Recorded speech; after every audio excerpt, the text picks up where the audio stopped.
कर्ण की मृत्यु के बाद आखिर परशुराम युद्ध भूमि में क्यों आए थे? आप देख रहे हैं मिस्टीरियस हिंदू। तो चलिए अब करते हैं ज्ञान की बात। वीडियो में आगे बढ़ने से पहले चैनल को सब्सक्राइब अवश्य करें और बेल आइकन जरूर दबाएं ताकि ऐसी ही खास वीडियोस आपको जानने और सुनने को मिलती रहे। दानवीर सूर्यपुत्र कर्ण के बिना महाभारत की कल्पना भी नहीं की जा सकती। साथ ही इस बात से इनकार भी नहीं किया जा सकता कि कौरवों के सेनापति कर्ण अपने प्रतिद्वंदी अर्जुन से भी बड़े महान धनुर्धारी थे, जिसकी तारीफ स्वयं भगवान कृष्ण ने की थी। साथ ही वो बहुत बड़े दानवीर भी थे, जिन्होंने बिना कुछ सोचे ही, बिना युद्ध का परिणाम जाने ही कवच कुंडल तक दान में दे दिए।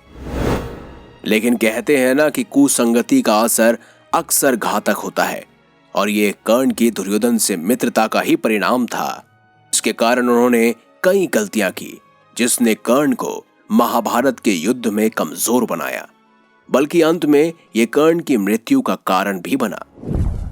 तो चलिए अब जानते हैं कि आखिर कर्ण के अंतिम सांसों के समय, जब वो मरण अवस्था में पहुंच रहे थे, उस समय परशुराम जी युद्ध भूमि में क्यों आए थे।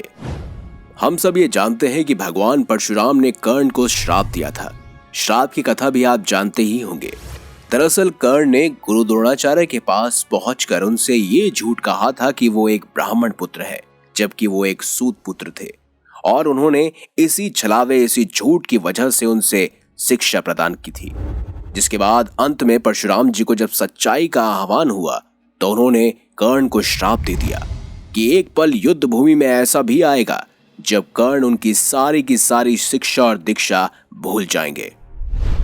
और युद्ध के आखिरी चरण में यही हुआ, जब कर्ण अपनी सारी विद्या को भूल चुके थे, और उस समय का फायदा उठाकर जब वो अपने रथ का पहिया भूमि से निकाल रहे थे, तब भगवान कृष्ण के कहने पर अर्जुन ने अंजलि अस्त्र चलाकर उनका वध कर दिया था।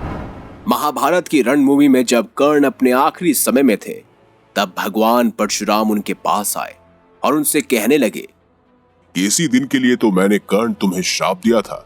हे पुत्र, इस युद्ध में विजय होने से तुम्हें कुछ नहीं मिलेगा। यदि वासुदेव कृष्ण के होते हुए तुम विजय भी हो जाओ, तब भी कंकाल हो जाओगे। इसीलिए हे दानवीर कर्ण, विजय पर सिर्फ पांडवों का ही अधिकार है, और उन्हीं का अधिकार था, और इस विजय का अधिकार लेने के लिए तुम बिल्कुल भी सक्षम नहीं हो। इसीलिए अपने भाग्य से संधि कर लो। अभिमन्यु की हत्या में भाग लेकर तुम दुर्योधन के ऋण से मुक्त हो चुके हो। सब कुछ जानकर अनजान ना बनो। हे पुत्र, मेरे आशीर्वाद की छाया में आओ, और याद रखो, मृत्यु लोक हो चाहे स्वर्ग लोक, जब भी वीरों महावीरों की सभा में तुम्हारा नाम लिया जाएगा, तब उस समय सभी वीर खड़े होकर तुम्हारे नाम की जय जयकार करेंगे।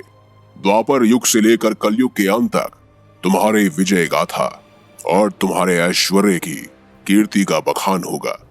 तुम्हारे नाम की हर जगह जय जयकार होगी। ये थी भगवान परशुराम के द्वारा कर्ण को मिले श्राप की कथा।